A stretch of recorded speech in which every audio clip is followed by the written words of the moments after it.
I tend to just carry a handful of salmon patterns. I think it's more about the size of the fly, the speed of the fly, and probably the depth of the fly. The three kind of paramount concerns when it comes to salmon fishing, as opposed to the actual fly pattern. Beyond that, it's a lot to do with confidence in a fly, and yeah, to that end, this is probably the fly that I've got the most confidence in. Certainly in a lot of the rivers that I fish in Wales anyway. This is there's no real name to it. It's something I've concocted over the years, but it is, again, one I tend to reach for more often than not. It's caught salmon for me on the Tyne, the Wye, Tyne, here, there, and everywhere. Really, just a great pattern. Would the salmon have taken any other fly? Probably, but again, that's where the confidence factor comes into things. Anyway, give it a go and let me know how you fare with it. Again, it served me well anyway. In the vise, I've got a up-eye double size 6 Partridge Patriot in like the black nickel finish. And you can tie this in, whatever size suits the height of the water and so forth. Attach the thread, and as per usual, just avoid that head section, just to avoid bulk at the end. Take the thread down. So there's a few elements to this fly.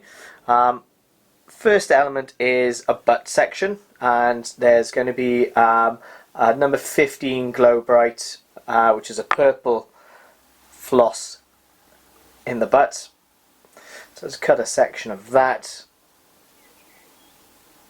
Catch that in, take it down, and just create a butt section of that. So this has got a lot of red, claret, purple in it, which would be synonymous with autumn or late season salmon fishing in general, but I have caught salmon on it throughout the season. So just take the final turn of the floss in through the center of the double hook. Just pull it all in tight and secure it. A couple of turns, and then bring that in. Okay, so there's a couple of different hackles. There's a supporting hackle here, because actually there's going to be a tail, but I do like a supporting hackle underneath it. And the supporting hackle is just going to be a claret hen hackle. Just going to secure that in. Just a couple of turns. Again, it kind of supports and kicks the wing up slightly. Just going to take the hackle pliers in on this. Brush out the feathers. Again, on a hen, it's fairly webby, so I'm just going to kick them in, brush them back as you go around. Just a couple of turns will be enough. It doesn't need much.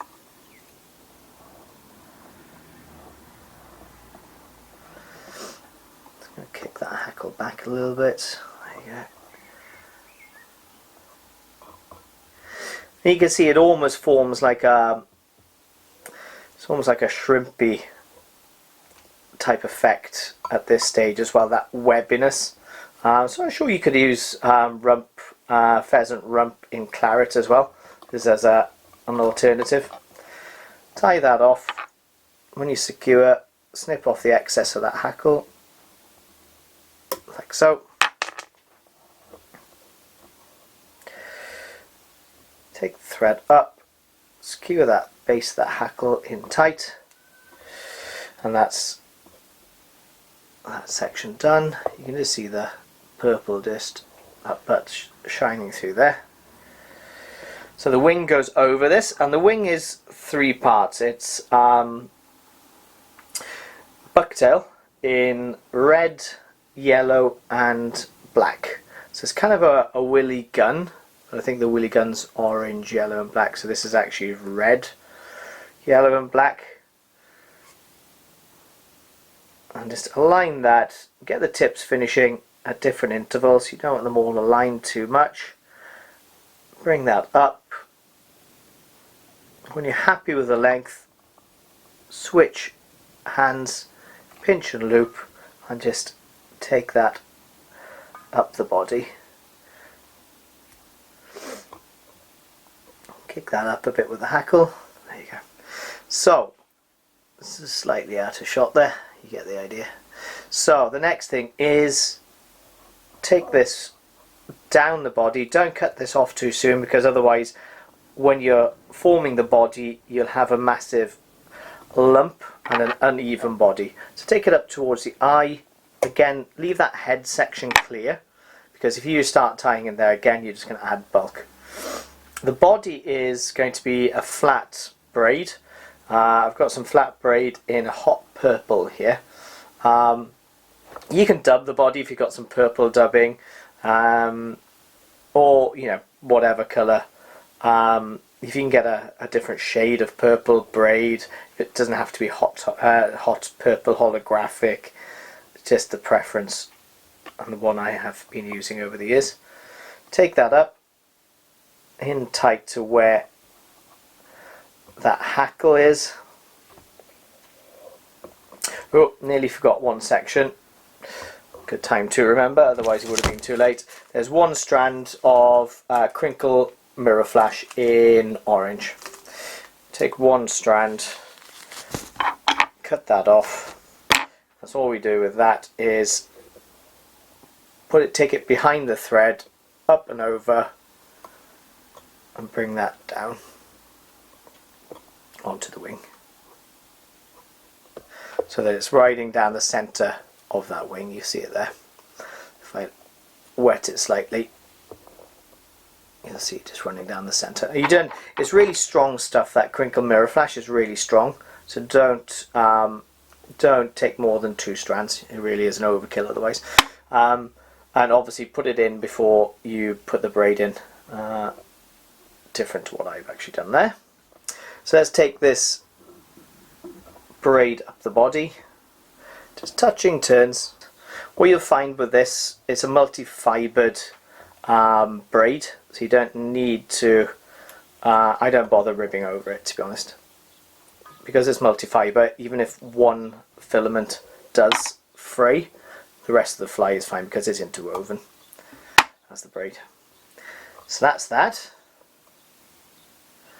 That's all that's left now. Is we're going to add a head hackle and some jungle cock.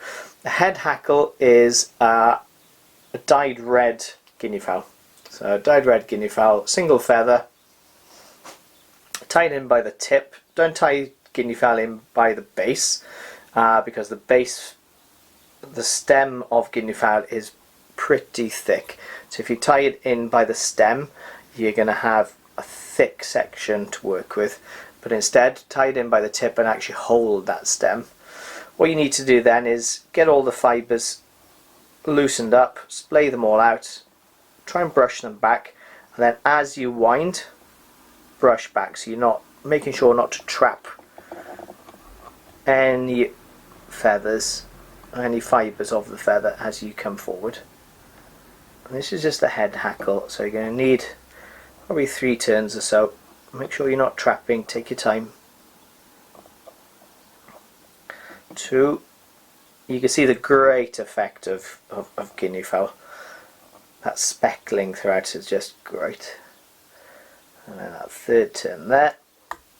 Bring in the thread, like so, and then brush all of this back and tie in over that base, like so.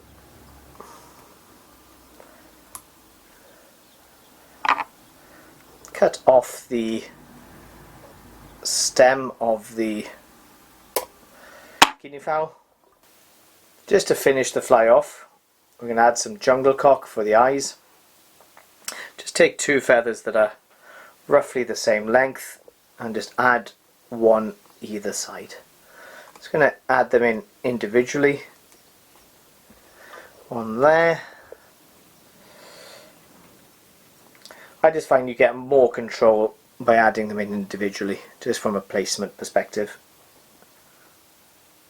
And there. Just try and get them finishing at the same length though, just to make it look better. So that's it.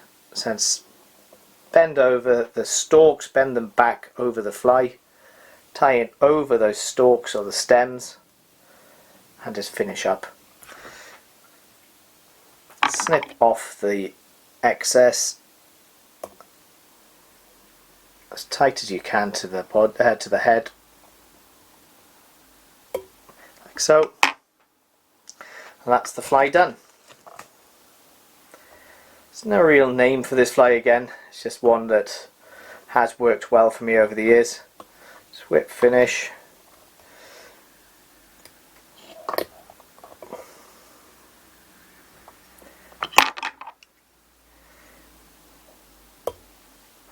So it's got that, you know, that shrimpy look to it, but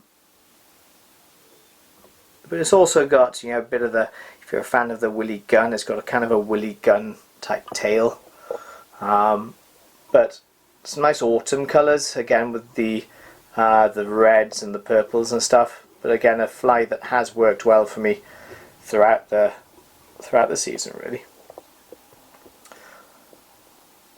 One to tie up and give it a go. It's again, it's worked well for me and brought me luck, so I hope it does the same for you. Tight lines.